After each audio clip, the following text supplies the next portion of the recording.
Bonsoir. La nouvelle agression antisémite à Marseille, dont nous vous avons parlé tout à l'heure, va sans doute accentuer l'inquiétude des Juifs de France et inciter certains d'entre eux à quitter leur pays pour Israël. La plupart de ceux qui partent n'éprouvent aucun regret, mais ils éprouvent parfois des difficultés dans la recherche d'un emploi et doivent s'accrocher pour trouver leur place. Marie Semelin.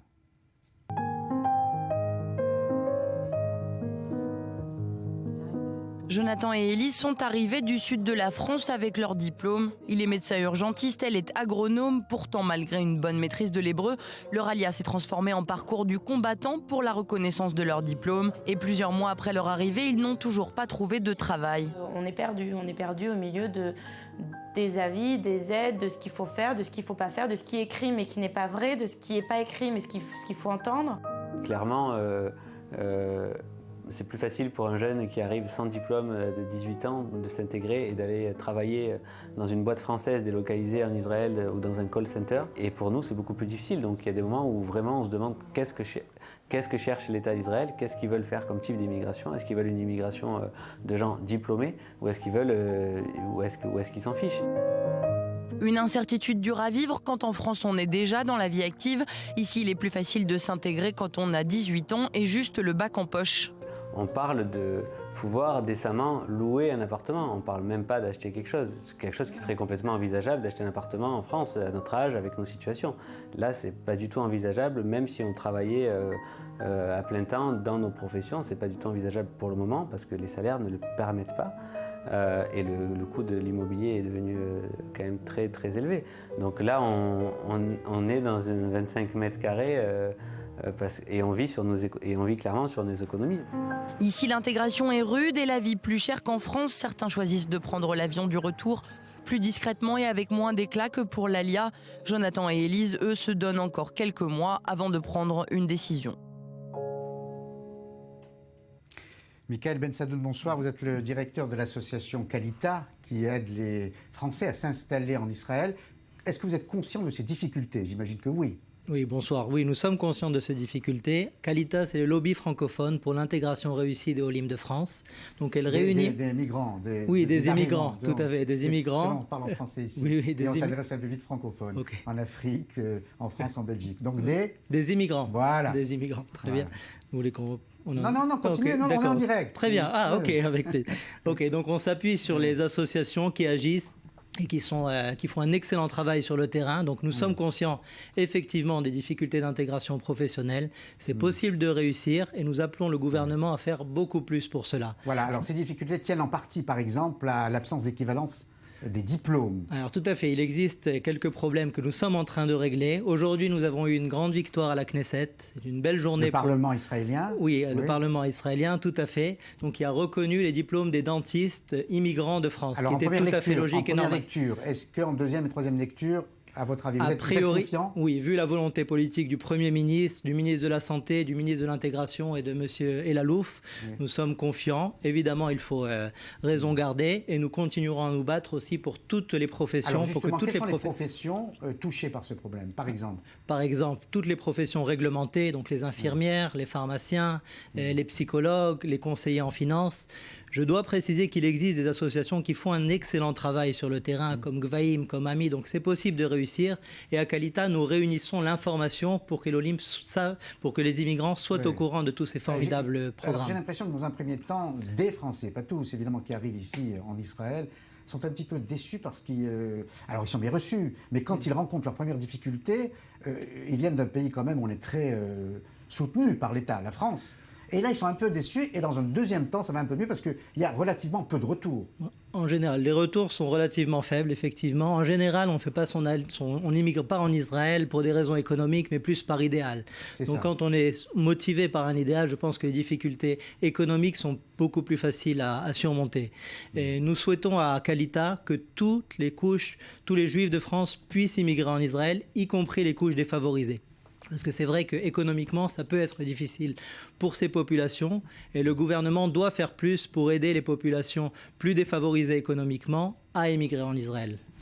Merci beaucoup, Michael Bensadoun, pour ces précisions. De Paris à Jaffa, Tel Aviv, de Jaffa à Paris, où l'actualité du jour est dominée par un nouveau débat à gauche et tient en une question. Primaire, hors notre primaire à la présidentielle. Gabriel Nola. La grogne monte à gauche. C'est un appel paru dans le journal Libération ce lundi. L'appel d'intellectuels comme l'économiste Thomas Piketty et des dirigeants écologistes tels que Daniel Cohn-Bendit pour une primaire des gauches et de l'écologie en vue de 2017. Pour que l'élection de 2017 contribue vraiment à la sortie de la crise politique et ouvre enfin de nouvelles perspectives économiques, sociales, environnementales et démocratiques, il faut qu'il ait été débattu et mis en lumière des choix et des alternatives claires sur les enjeux majeurs. Selon eux, cette primaire à gauche doit se tenir au même moment que celle de la droite, en novembre. Figure également parmi les signataires l'eurodéputé écologiste Yannick Jadot, le démographe Hervé Lebras, l'écrivaine Marie Desplechin ou encore le cinéaste Romain Goupil. Un appel qui traduit avant tout un ras-le-bol du courant actuel pris par le Parti socialiste et le courant social-démocrate assumé par Valls et Hollande. Et cet appel à la primaire témoigne de fortes dissensions à gauche, Léa Berdugo. Exactement, les divisions ne datent pas d'hier. Depuis un certain nombre de mois, la gauche est fracturée. En cause, la ligne social-démocrate défendue par François Hollande et Manuel Valls. Une idéologie qui ne plaît pas du tout à la frange la plus à gauche du Parti socialiste. François Hollande s'éloigne de sa base, entend-on dans les couloirs du PS. Manuel Valls et Emmanuel Macron mènent une politique de droite, etc., etc. Alors cette fracture s'est illustrée d'autant plus suite aux décisions prises après les attentats de novembre en France. Extrêmement contestée, la déchéance de nationalité pour les binationaux, même ceux qui sont nés en France. Cela crée, selon certains, deux catégories de population et cela pourrait entraîner la stigmatisation d'une partie des Français. Alors il y a un autre point de friction, l'inscription de l'état d'urgence dans la Constitution. Oui, l'État français est en passe de devenir un régime sécuritaire. Les attentats ne doivent pas influencer l'identité de la France. C'est ce que l'on a pu entendre encore une fois à gauche. Alors cette constitutionnalisation de l'état d'urgence est vécue comme une trahison par certains.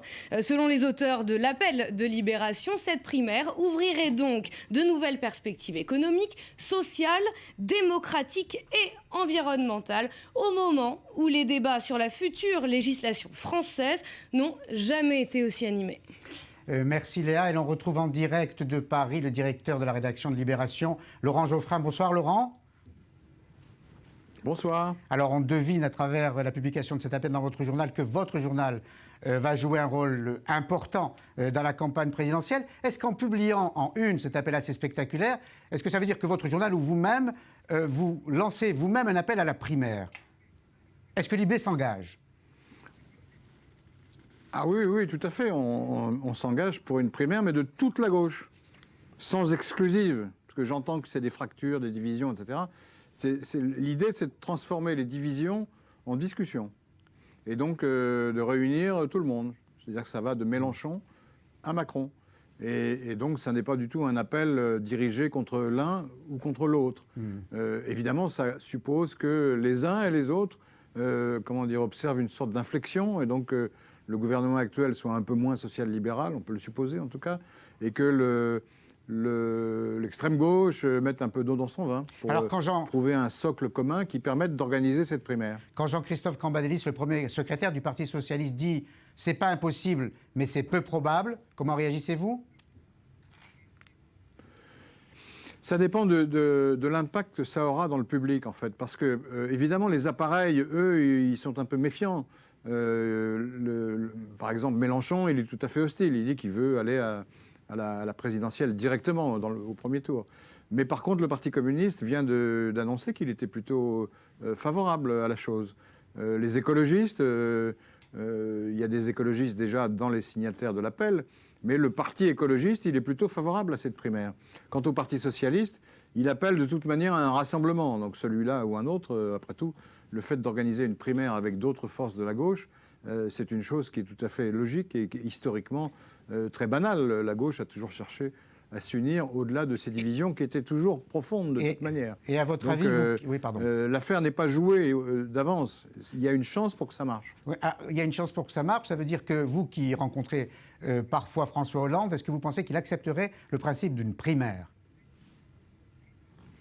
Je pense qu'il serait obligé et je pense qu'il accepterait même d'assez bon cœur parce que, évidemment, il y a un obstacle, c'est qu'un président sortant ne s'est jamais soumis à ce type d'exercice. Mais à droite, après tout, Sarkozy, c'est un ancien président. Il se soumet à la primaire. Donc pourquoi pas à gauche ? Premier point. Deuxième point, l'énorme avantage tactique, électoral de la chose, c'est que si vous avez une primaire de toute la gauche, ça veut dire qu'au premier tour de la présidentielle en 2017, vous aurez un candidat de gauche. Or, le total, quand on regarde par exemple le résultat des régionales, le total gauche au premier tour, il est plus élevé que le total droite. Il n'est pas très éloigné du total du Front National. Et donc, c'est un billet pour le second tour. Et donc, le candidat, si c'est Hollande ou un autre, aurait une très forte chance de figurer au second tour, ce qui aujourd'hui est très difficile dans la configuration que nous connaissons. Et donc, à partir de ce moment-là, le Hollande, se soumettant à la primaire, ferait un geste démocratique. Ce serait assez populaire, à mon avis, y compris dans son électorat. Et ensuite, il a toutes les chances de figurer au second tour. Donc, c'est tout bénéfice pour lui. Merci beaucoup, Laurent Geoffrin, pour ce premier éclairage. Et je dois dire aux téléspectateurs d'I24 News qu'on aura la chance de vous retrouver avec Christophe Barbier, qui est le directeur de la rédaction de l'Express, pour une émission commune aux 3 médias, aux 3 journaux, sans doute dans une dizaine de jours. Donc, à très bientôt pour cette nouvelle collaboration dont je me réjouis. Merci, Laurent. Primaire ou pas, François Hollande sait que son éventuelle réélection dépendra du résultat de la lutte contre le chômage. Il le dit lui-même. Et si c'est la raison pour laquelle il s'emploie, si j'ose dire, à inverser la courbe du chômage. On attend son plan d'urgence pour lundi prochain. Manuel Valls a reçu à ce titre patronat et syndicats. Et là, ça bloque. Nous avons dit que face à ce que nous considérons comme du lobbying patronal, concernant ces soi-disant contrats souples, agiles, concernant la précarité, eh ben, il était hors de question pour la CFDT de faire peser sur les salariés la responsabilité du chômage. Depuis que Gattaz est élu au MEDEF, tous les 6 mois, il nous propose la même chose. Donc moi, je ne sais pas si le gouvernement va entendre le MEDEF. Je trouve qu'il l'écoute déjà beaucoup. Je ne pense pas que ce soit retenu. Moi, j'ai dit, j'appelle ça le contrat de travail fragile. Donc, ça va, le patronat, c'est son catalogue revendicatif. Non, je ne pense pas que ce soit dans l'air du temps. Je ne pense pas que ce soit dans l'air du temps du côté du gouvernement non plus. Voilà, on a bien entendu les syndicats, pas de touche au contrat de travail. Du coup, le gouvernement mise sur la formation pour relancer l'emploi. Alors, David Neyman, est-ce le bon chemin ? Alors, est-ce que c'est le bon choix pour inverser cette fameuse courbe du chômage ? C'est la question, Paul. Alors, à court terme, c'est mathématique, oui. Il y aura un impact sur cette fameuse courbe. Pourquoi ? Parce que François Hollande a fait une vraie promesse de gauche. C'était le 31 décembre lors de ses vœux. Dans le cadre de son état d'urgence économique et social, eh bien, il a annoncé 500 000 formations supplémentaires pour les chômeurs. Traduction, 500 000 personnes qui vont sortir de cette fameuse catégorie A de Pôle emploi, celle qui regroupe les chômeurs de longue durée, pour basculer, alors temporairement, c'est vrai, mais en tout cas en catégorie D. Alors, c'est bien ça pour remonter une autre courbe, celle des sondages. Cette fois, on se rapproche de la présidentielle, comme on sait, mais ça ne résout absolument pas le problème de fond qui est un problème de compétitivité. Ça fait plus de 10 ans que la France perd en compétitivité et c'est là-dessus qu'il faut agir et vite. Et pour obtenir des résultats, eh bien, il faudra sans doute faire des choix aussi en termes de flexibilité, donc en termes de droit du travail. N'en déplaise aux syndicats, on comprend leurs inquiétudes, ça veut dire plus de précarité. Mais en tout cas, ce serait dommage au final que la France passe à côté de cet alignement exceptionnel des planètes. On en parle souvent, le pétrole pas cher, les taux d'intérêt à un taux historiquement bas, et puis l'euro qui est en baisse constante face au dollar. Donc tout ça, ça devrait favoriser un petit peu la croissance. Il faudra en profiter, c'est maintenant.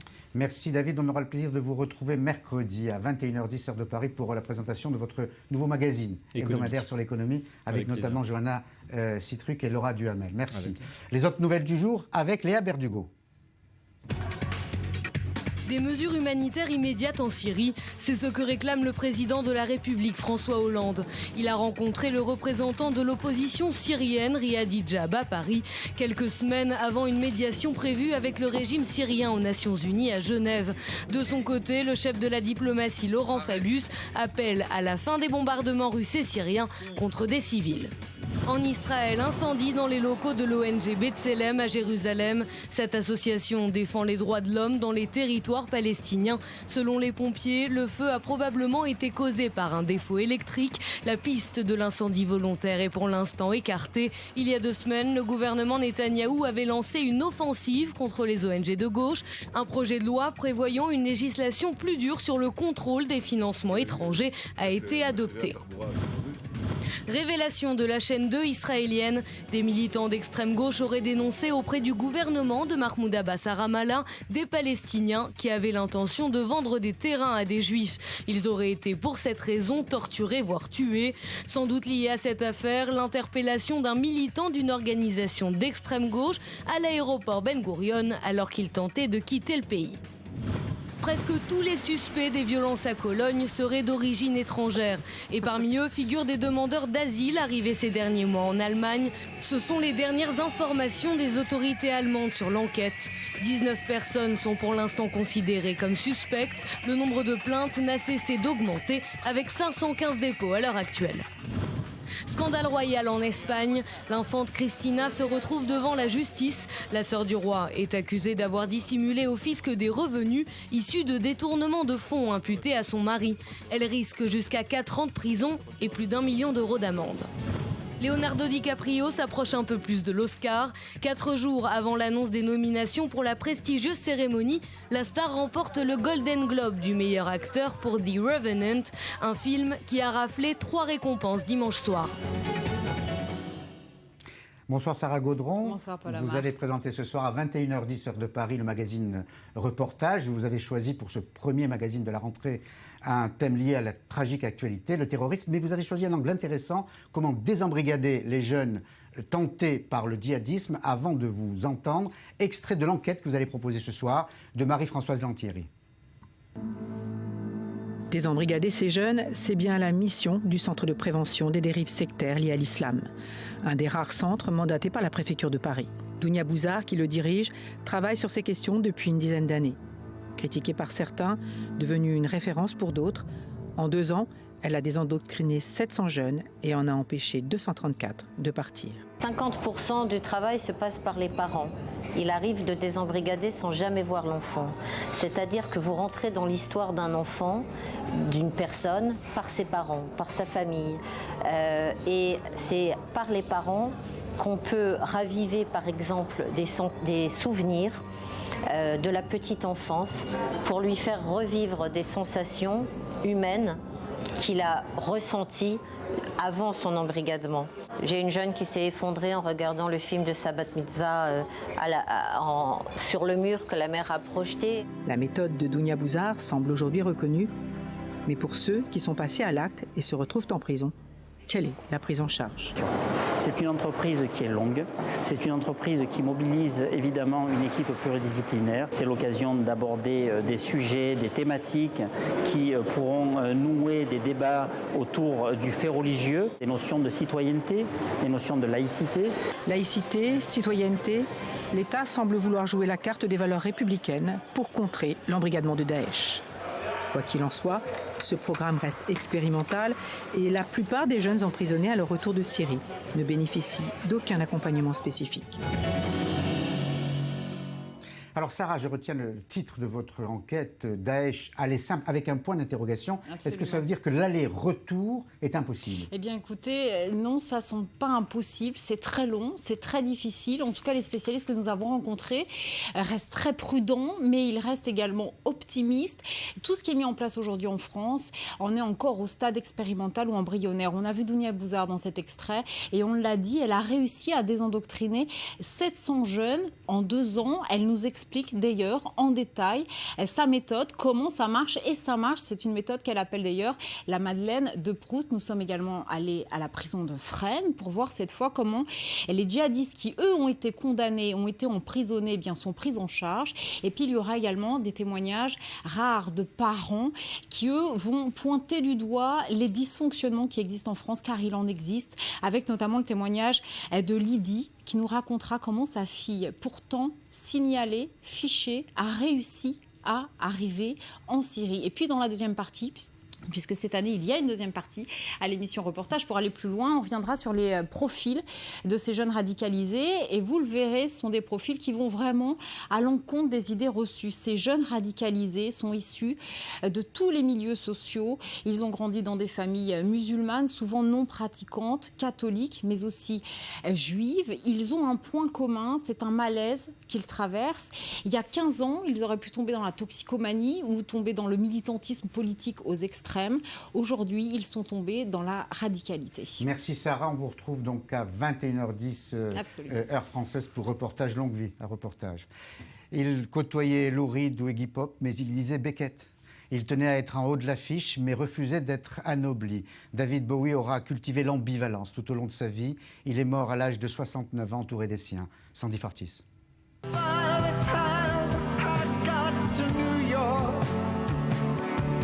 Né David Robert Jones, David Bowie était à la fois chanteur, compositeur, producteur de musique et même acteur. Une carrière qui durait depuis plus de 40 ans. Elle débute à la fin des années 60. Bowie est alors un chanteur folk un peu banal. Il se fait toutefois remarquer en 1969 quand la BBC choisit d'accompagner le premier pas sur la Lune de son titre Space Oddity, une chanson qui entrera dans le top 5 des meilleures ventes au Royaume-Uni.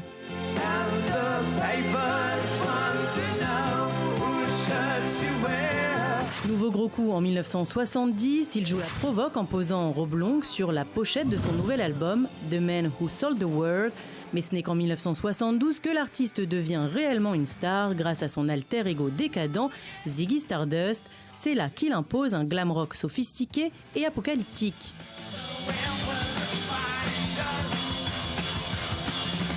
Rock, funk, électro, garage rock, artiste caméléon, la longue carrière de David Bowie a été marquée par ses changements de style, une réinvention permanente de son personnage et de ses approches musicales.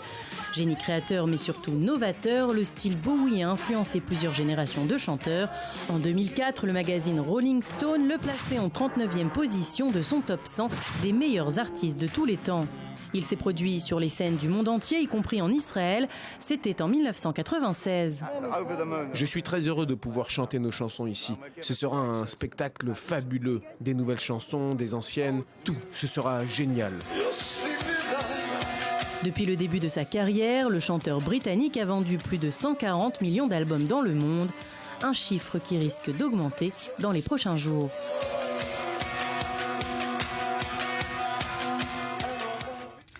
Et ce qui frappe, c'est l'hommage quasi planétaire qui lui est rendu, Valérie.